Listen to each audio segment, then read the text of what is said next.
Your Rabbi say, so it's not about just singing the praises of an Adam Gadol that passed, but it's about making a presence in our life for his great absence and seeing how we could make this passing meaningful to us.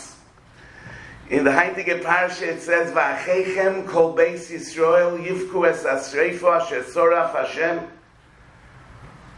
Who's saying this? Moshe Rabbeinu is saying to Aaron and Elazar and Isamar, "Va'achechem," and your brothers, kol beis Yisrael yivku es asreifa asher soraf Hashem. Zogt Rashi, "Mikan shetzoroson shel talmidei chachomim muteles al hakoil le'isabel bo." Whose tzorah is this that Nodov Avihu passed? It's the tzorah of Talmidei Chachomim. In this case, it's the tzorah of Aaron, Elazar, and Isamar. Klal Yisrael doesn't really connect Bechlal with the loss of Nodov Avihu. It doesn't say Va'acheihem Kol Beis Yisrael, referring to Nodov Avihu, Va'acheihem Kol Beis Yisrael, Yivku es Hashem name. Va'acheihem Kol Beis Yisrael. Because the tzorah is the tzorah of the Talmidei Chachomim. But we learn from here, Dr. Rashi, Mikan, shetzoroson shel Talmidei Chachomim muteles al hakoil le'isabel bo. Amodna Maisa, I mean, the Klal Yisrael can't relate to the tragedy of the untimely passing of Nodov Va'avihu. It's not expected of them. But what is expected of them is that they should relate to the tzorah shel Talmidei Chachomim, and so how that will bring them lehisabel bo, not just to be noiseh ba'oil b'tzar, but it'll bring them to real mourning. But what's going to bring them to mourn the loss of Nodov Avihu? Their connection with the Talmidei Chachamim who have a real appreciation of what it means to lose Nodov Avihu. You know, this Avelus for Nodov Avihu is not just a one-time thing. We know that Bayer Heitev brings in Hilchas Yom HaKippurim, in the name of the Zohar HaKodesh, in the name of the Arizal, that B'Shas, the Kriya of Achrei Moish Shnei B'nei Aharon on Yom Kippur, one should shed tears on the Sreifa Shesoraf Hashem.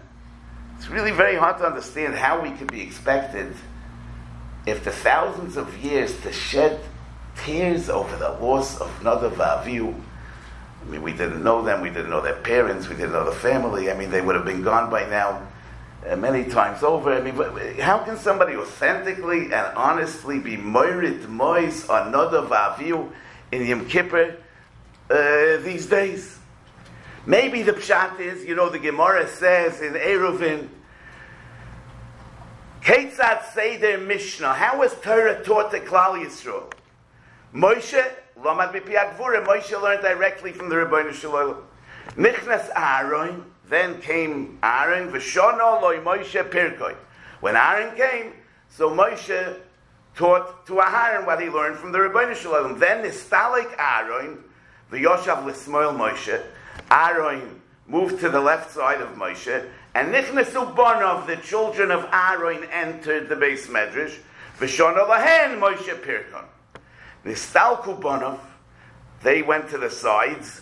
Elazar Yoshav Liyamin Moshe Ve'isama L'smoil Aaron. And Nichnasus Kainim, V'shono lahen Moshe Pirkon. Nistalkus Kainim, Nichnasu Kolom, V'shono lahen Moshe Pirkon. Anyway, the Gemara concludes, the Brisa concludes, Nimtza biyat Aaron arbo. Aaron learned Torah 4 times from Moshe Rabbeinu. He learned one time when Moshe Rabbeinu taught him directly.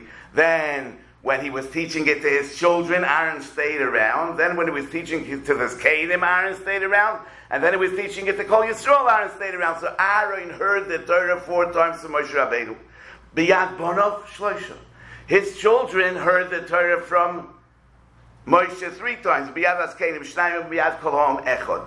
So it comes out that Bonov Shel Aaron had a special status in terms of Mekable u'Moisrei HaTorah.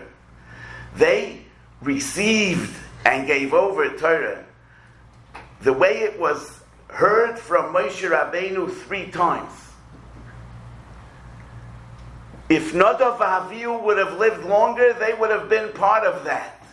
Meaning that with their loss, we lost 2 links in the Sharsheres of Torah Shebal Peh, which was on the level of learning 3 times from Moshe Rabbeinu.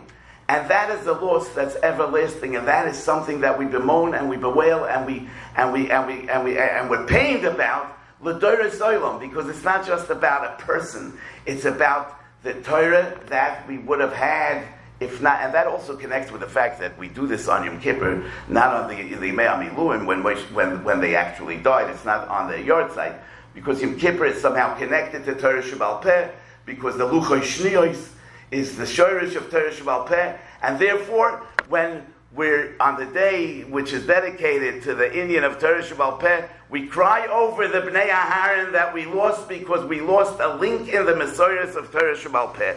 So it's really only the Talmidei Chachamim that can appreciate the loss of Nadav Avihu.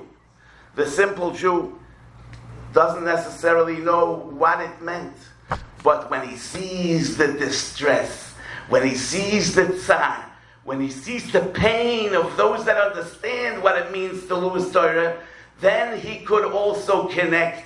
And mikan shal hakoil hisabel b'tzoroson shel talmidei chachamim. Chazal say kosher seilukon shel tzadikim kechurban beis hamikdash. The loss of tzadikim is like the churban of the beis hamikdash. Yisreifas beis Elokeinu. You know, by the churban beis hamikdash, Yirmiyahu says in Eicha, Lo ya'aleichem kol oivrei derech.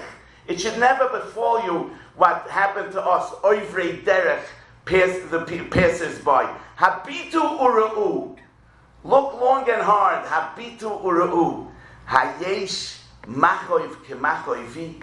Is there a pain like my pain? I mean, the oivrei derech are all Yidden that lost the Beis HaMikdash. L'chorah they saw, they know. But you know what? Do they really have an appreciation for what the Beis HaMikdash is? Yirmiyah says you have no clue. You know there were Asara Nisim, not the Beis HaMikdash. You know the Beis HaMikdash was so beautiful, was so special. But do you really know what Hashras, Hashchina in the Beis HaMikdash is? Lo ya'aleichem kol oivrei derech. Habitu ura'u. Hayesh machoiv kemachoivi. Do you understand what it means to have the presence of the Shekhinah in Klal Yisrael? And do you understand what it means to lose that? The way we simple Jews can connect with the real meaning of the Churban is only by Habitu Ura'u Hayesh Machoiv Kemachoivi. So, when we talk about Hagoyim HaKodesh, Chaim Kanievsky, Zechrono Levracha, he was really a living testimony to the Haftocha of Loisi Shokach Mi Pi Zaroi, that Torah will not be forgotten. V'ani Zois Brisi Oisam Amar Hashem Ruchi Asher Olecho Udvorai Asher Samti Beficho Lo Yomushu Mi Picho Mi Pi Zaracho Mi Pi Zaracho Ad Olam. I mean, after thousands of years, after the Crusades, after the Spanish Inquisition, after the pogroms in Europe, after the Alilas Dam, after so much blood that was shed, after the lure of assimilation, of communism, of socialism, of reform, after all the nisyonis that the Klal Yisrael experienced, this way or that way and the other way, everywhere, that we could have in our day and age somebody who knows who knows that whole Torah that was given from Moshe in Sinai. That's a living testimony that Am Yisrael Chai, that the Torah is still around. The Chayei Odom in his Akdama to his Sefer Zichru Torahs Moshe on Hilchas Shabbos, he writes like this: Ubetshuvas Maharil Simen Samach Zayin Kosav B'Shem Sefer HaAgudah She'ein Lonu Din Talmud Chochem B'Zman Hazeh. The Sefer HaAgudah lived in the 1300s, and he already then writes that we no longer have a Talmud Chochem B'Zman Hazeh.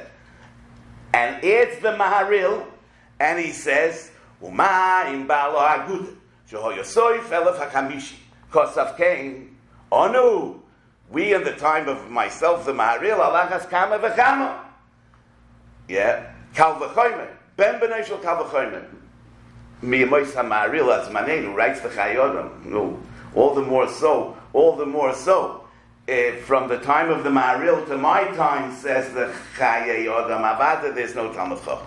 But then he puts in a bracket, and he says, however, Amar Avram, this is a disclaimer, Amar Avram, Yodua Mashikotsu HaPoiskim, Shekol HaDvorim Lo Nemru Elo Al Horoiv, Ukemat Kulam, Avol Yizdamein Leitim Uzmanim Rechoikim. It does happen that there'll be a real Talmud Chacham. Shahari Onu Zachinu Lirois Be'einenu Mechutoni Adoinenu Morona V'Rabona Go'oin Yisrael Kedoshoi Rabbi Eliyahu Chassid the Gro Hu Hoyo Ir V'Kadish Ke'echad Min HaRishonim. He was a malach, like one of the Rishonim. V'chol Midois Shemonu Chachamim B'Talmud Chachim Nireh L'Kol Shehoyu Boy. The character of a Talmud Chacham, all the midas, Bein B'Torah, Bein B'Yirah, Bein B'Hanhagoysav.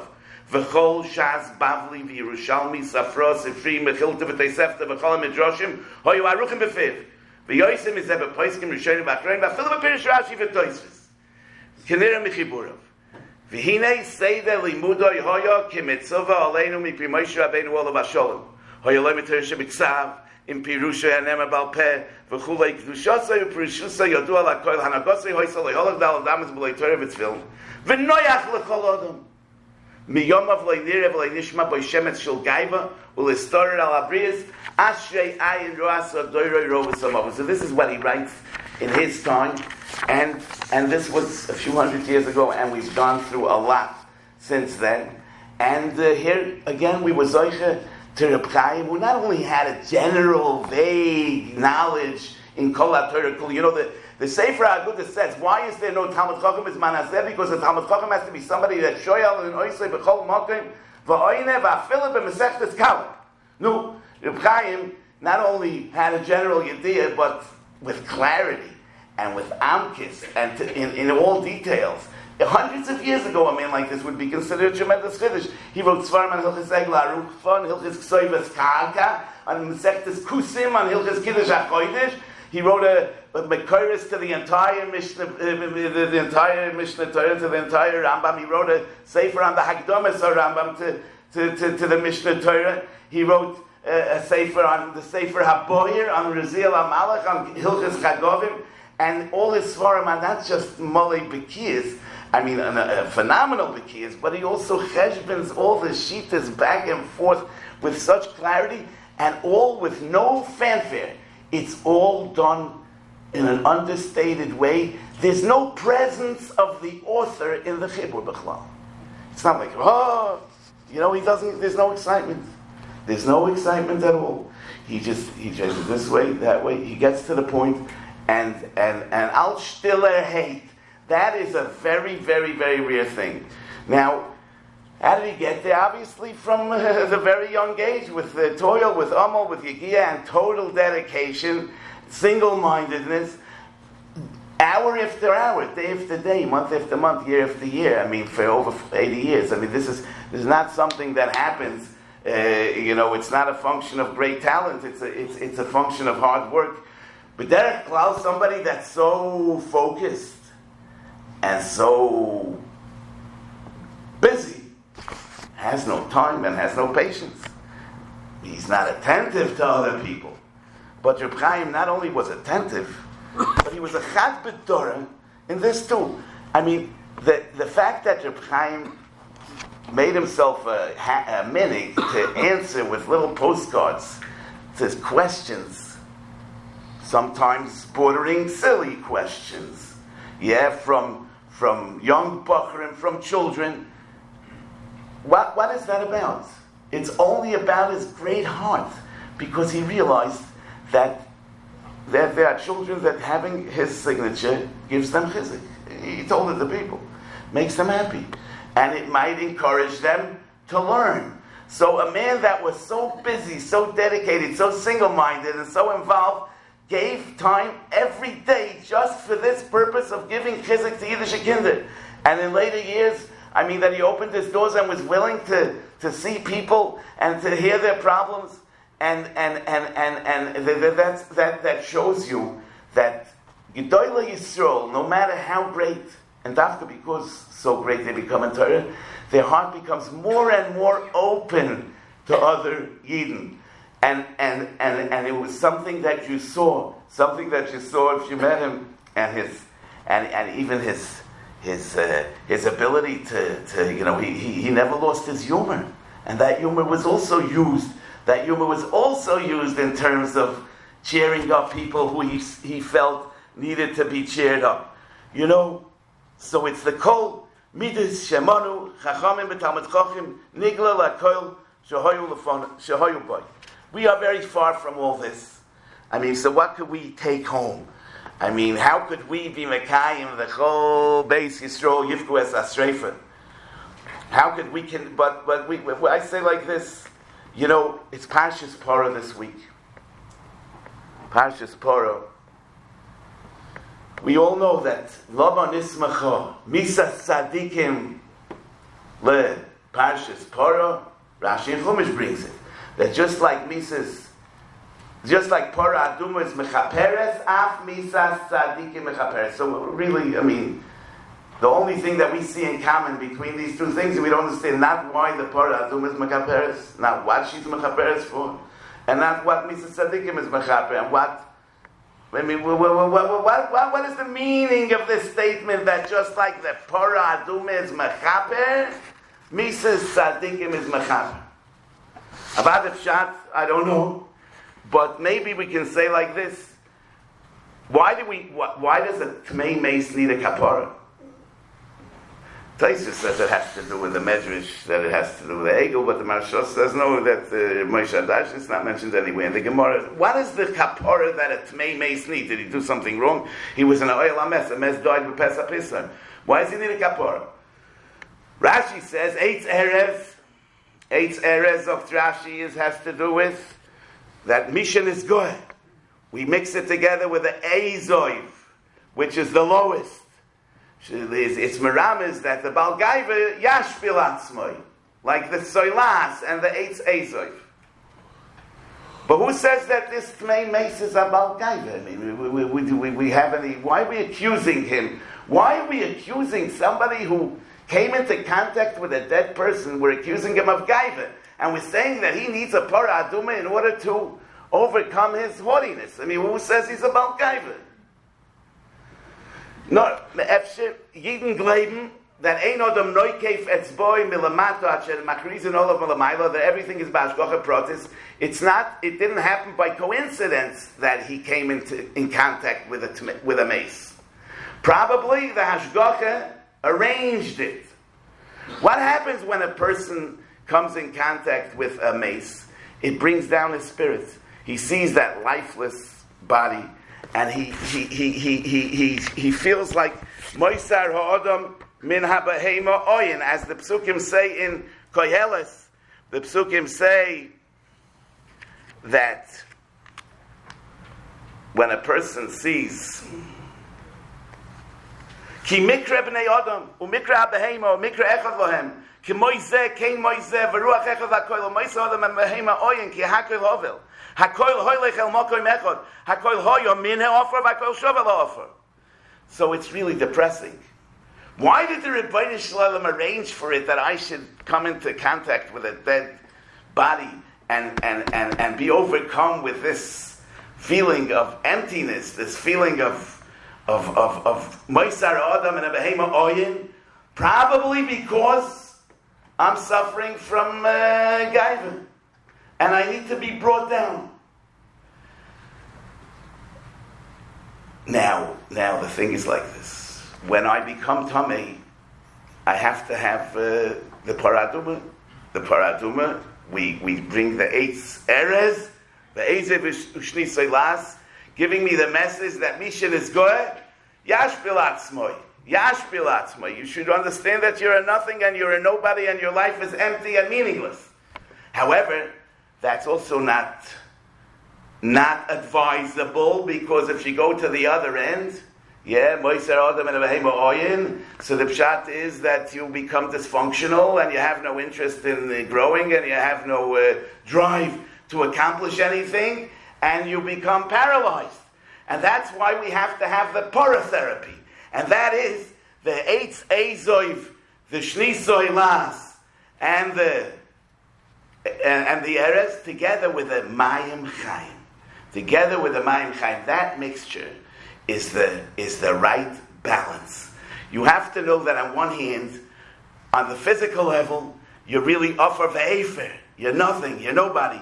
It's ruach the hakoil hoylech al mokem echad, hakoil hoyam min ha'ofar, v'hakoil shovel ha'ofar. However, mi yoideya ruach b'nei ha'adam ha'oila hi lema'olo v'ruach ha'behema ha'yoredes hi lamata la'oretz. There's another side to human existence. It's the spiritual dimension, and that is the moisar ha'adam in ha'behema. So, in other words, don't be about gaiva from what you see when you look in the mirror, because all that is really offer. Anything a person acquires in this world, any pleasure he has, anything he takes for himself, the moment he passes out and he passes on, he lost it.